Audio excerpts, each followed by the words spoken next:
हम सबको पता है कि इजराइल ने वॉर डिक्लेयर कर दिया है। इसका इम्पैक्ट निफ्टी पे जरूर पड़ेगा। हम में से बहुत लोगों की या फिर ऑलमोस्ट सबकी क्वेरी होगी कि उन्होंने जो भी शेयर्स बाय कर रखे उन शेयर्स का क्या होगा। कई लोग निफ्टी का कॉल बाय करके गए होंगे ओवरनाइट, उनका क्या होगा। और भी आपकी काफी सारी क्वेरीज होंगी। आपकी जो भी क्वेरीज हो प्लीज कमेंट सेक्शन में पोस्ट करके बताइए, मैं उनके आंसर करने की कोशिश करूंगा। इस वीडियो में मैं अपने व्यू शेयर करूंगा कि मेरे हिसाब से जो इजराइल का वॉर डिक्लेयर किया है उसका निफ्टी पे कल क्या इम्पैक्ट पड़ सकता है।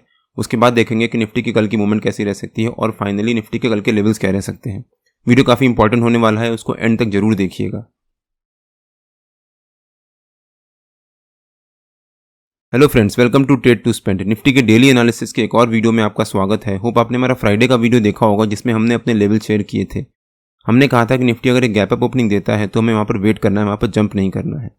अगर आपने वो वीडियो नहीं देखा है तो उसका लिंक मैंने डिस्क्रिप्शन में डाल दिया है और आपको ऊपर यहाँ पर आई बटन में मिल जाएगा। हमने कहा था कि निफ्टी अगर एक गैप अप ओपनिंग देता है तो उसकी पहली 15 मिनट की कैंडल काफी इंपॉर्टेंट हो जाएगी। निफ्टी ने गैप अप ओपनिंग दी और निफ्टी ने जो पहली 15 मिनट की कैंडल बनाई उसका निफ्टी ने सेकंड 15 मिनट की कैंडल में मतलब 9:30 बजे वाली कैंडल में ही ब्रेकडाउन दिया। तब मैंने अपने व्हाट्सएप प्रीमियम ब्रॉडकास्ट और फ्री टेलीग्राम चैनल में क्लियरली मेंशन किया था कि हमें यहाँ पर जंप नहीं करना है, हमें वेट करना है।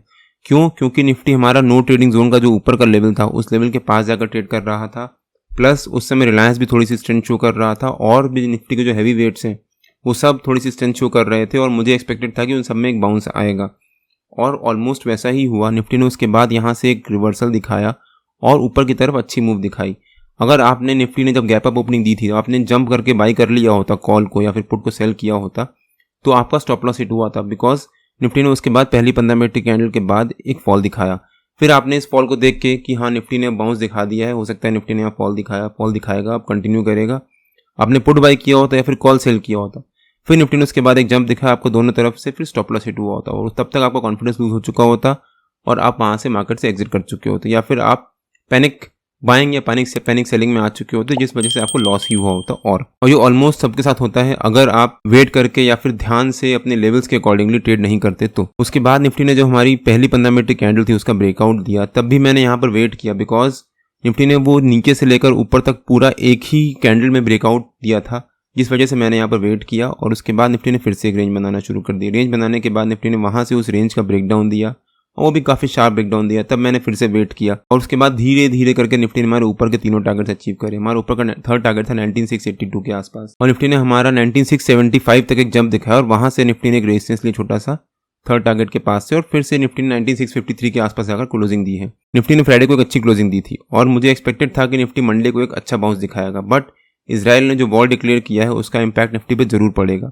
और वो एक सरप्राइज एलिमेंट था। इसको हम लोग अभी थोड़ी देर में कवर करेंगे।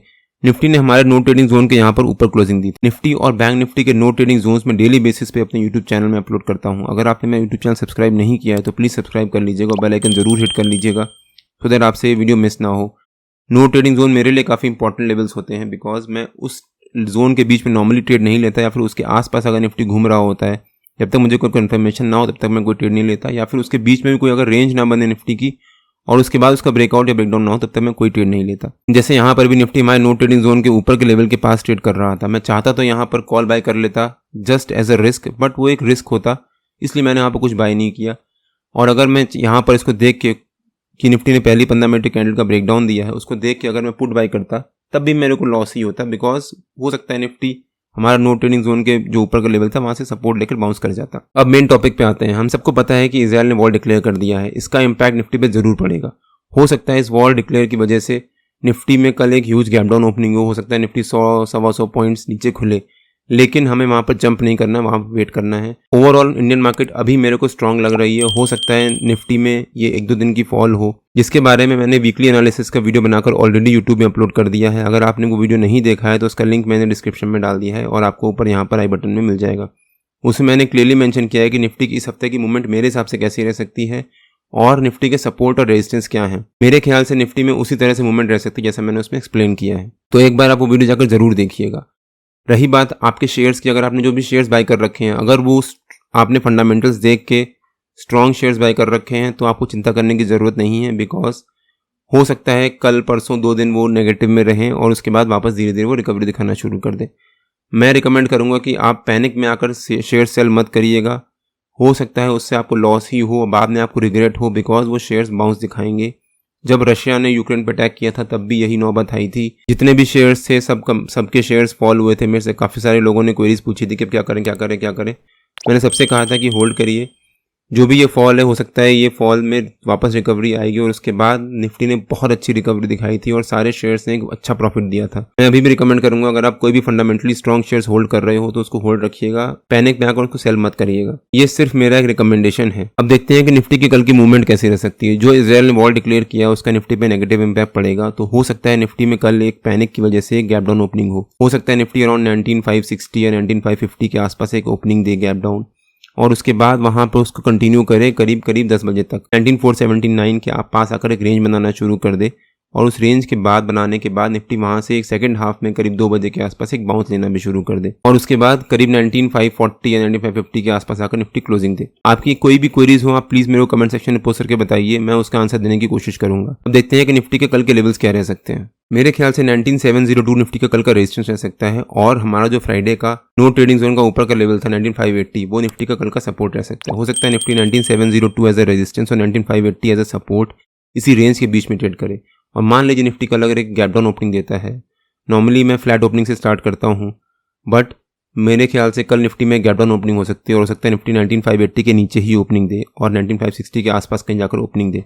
और मान लीजिए निफ्टी कल अगर एक गैप डाउन ओपनिंग देता है तो हमें यहाँ पर जंप नहीं करना है। मेरे ख्याल से हमें वहाँ पर वेट करना चाहिए, या फिर अगर हम हो सकता है तो कल अवॉइड ही कर सकते हैं। हो सकता है निफ्टी यहाँ पर एक गैप डाउन ओपनिंग दे यहाँ पर, उसके बाद उस गैप डाउन को कंटिन्यू करे निफ्टी करीब 10 बजे तक, और उसके बाद जाकर निफ्टी वहाँ पर एक रेंज बनाना शुरू करे। अगर निफ्टी यहाँ पर 19479 के आसपास आकर एक रेंज बनाता है और उसके बाद करीब 12-1 बजे के आसपास उस रेंज का ब्रेकआउट देता है, तब हम कोशिश कर सकते हैं ऊपर की तरफ कॉल बाय करने की। लेकिन मेरा रिकमेंडेशन ये रहेगा कि कल अगर निफ्टी गैप डाउन ओपनिंग देता है तो हमें 1-2 दिन वेट करना चाहिए, हमें निफ्टी को सेटल होने का। हो सकता है निफ्टी कल परसों गैप डाउन ओपनिंग दे या फिर नेगेटिव ट्रेंड में रहे, और उसके बाद धीरे धीरे निफ्टी रेंज बाउंड मूवमेंट में आकर वापस एक रिकवरी दिखा दे। तो हमें जंप नहीं करना है। कल अगर निफ्टी गैप डाउन ओपनिंग देता है तो हमें पैनिक नहीं होना है, हमें वेट करना है वहाँ पर निफ्टी का सेटल होने का, और उसके बाद अगर कोई अपॉर्चुनिटी मिलती है तो एनीवेज मैं अपने फ्री टेलीग्राम चैनल और व्हाट्सएप प्रीमियम ब्रॉडकास्ट दोनों में अपडेट करता रहता हूँ रेगुलरली, तो वहां पर आप ध्यान रखिएगा। मान लीजिए निफ्टी 19550 के आसपास गैप डाउन ओपनिंग देता है और उसी के पास अगर निफ्टी रेंज बनाना शुरू कर देता है, वहां पर होल्ड कर जाता है करीब 10-10:30 बजे तक, तो हो सकता है निफ्टी में एक बाउंस भी आ जाए और वापस निफ्टी हमारी जो ये रेंज है 19702 और 19580 उसी रेंज के बीच में अगर ट्रेड करना शुरू कर दे। बट अगर निफ्टी गैप डाउन ओपनिंग देने के बाद यहाँ पर नीचे की तरफ फॉल दिखाता है तो आप कल अवॉइड कर सकते हैं। एटलीस्ट मैं कोशिश करूंगा कि कल अवॉइड करने की, अगर कोई मेरे को अपॉर्चुनिटी ना मिली तो। और मान लीजिए निफ्टी कल अगर एक फ्लैट ओपनिंग देता है तो भी हमें यहाँ पर जंप नहीं करना, हमें वेट करना। हो सकता है निफ्टी फ्लैट ओपनिंग दे और उसके बाद पहले 5 मिनट के बाद ही निफ्टी में एक शार्प फॉल आ जाए नीचे की तरफ, बिकॉज मार्केट में अभी फियर होगा कल भी जो इजराइल ने अटैक किया है उसका इम्पैक्ट क्या पड़ेगा। तो इसलिए अगर निफ्टी मान लीजिए एक फ्लैट ओपनिंग देता है तो हो सकता है पहले 5 मिनट के बाद ही यहाँ पर एक शार्प फॉल आ जाए। बट अगर निफ्टी मान लीजिए गैप अप ही ओपनिंग दे देता है तब भी हमें यहाँ पर जंप नहीं करना है, हमें वेट करना है। कल मार्केट के सेंटिमेंट्स नेगेटिव ही रह सकते हैं मेरे ख्याल से। हो सकता है निफ्टी एक गैप अप ओपनिंग दे और उसके बाद निफ्टी नीचे की तरफ एक फॉल दिखा दे। अगर निफ्टी नीचे की तरफ हमारा जो सपोर्ट है 9580 उसको ब्रेक करके नीचे सस्टेन करता है तो निफ्टी का नीचे का पहला टारगेट हो सकता है 19534 के आसपास, सेकंड टारगेट हो सकता है 19505 के आसपास, और थर्ड टारगेट 19479 के आसपास। 19479 हमारा बहुत इंपॉर्टेंट लेवल है वीकली बेसिस पे भी, मैंने अपने वीकली के वीडियो में क्लियरली मेंशन किया है, और पिछले हफ्ते भी 19479 हमारा वीकली सपोर्ट बेसिस पे एक इंपॉर्टेंट लेवल था। बट अगर निफ्टी गैप अप ओपनिंग देता है और वहां पर सस्टेन करने के बाद अगर जो इजराइल का वॉर है उसके अगेंस्ट अगर निफ्टी ऊपर की तरफ एक मूव दिखाता है, इसका चांसेस कम है, तो निफ्टी में ऊपर के लेवल्स भी ओपन हो सकते हैं। निफ्टी का ऊपर का पहला टारगेट हो सकता है 19740 के आसपास, सेकंड टारगेट हो सकता है 19797 के आसपास, और थर्ड टारगेट हो सकता है 19849 के आसपास। लेकिन मेरा रिकमेंडेशन ये रहेगा कि जंप मत करिएगा। हो सकता है निफ्टी में कल एक गैप डाउन ओपनिंग हो और उसके बाद निफ्टी वहां से एक रेंज बनाने के बाद धीरे धीरे करके थोड़ी सी रिकवरी दिखाए, लेकिन ओवरऑल कल मार्केट नेगेटिव में ही रह सकती है। निफ्टी और बैंक निफ्टी के जो भी लेवल्स होते हैं वो डेली बेसिस पे मैं अपने टेलीग्राम चैनल में पोस्ट करता रहता हूँ। अगर आपने मेरा टेलीग्राम चैनल ज्वाइन नहीं किया है तो उसका लिंक मैंने डिस्क्रिप्शन में डाल दिया है, और आप मेरे को टेलीग्राम में ट्रेड टू स्पेंड नाम से सर्च मार्केट ज्वाइन कर सकते हैं। अगर आपको वीडियो अच्छा लगा हो तो please like, share and subscribe और बेल आइकन जरूर हिट कर लीजिएगा, सो दैट जब भी मैं अपना अगला वीडियो पोस्ट करूँ आपको नोटिफिकेशन आ जाए। Till than happy trading and जय हिंद।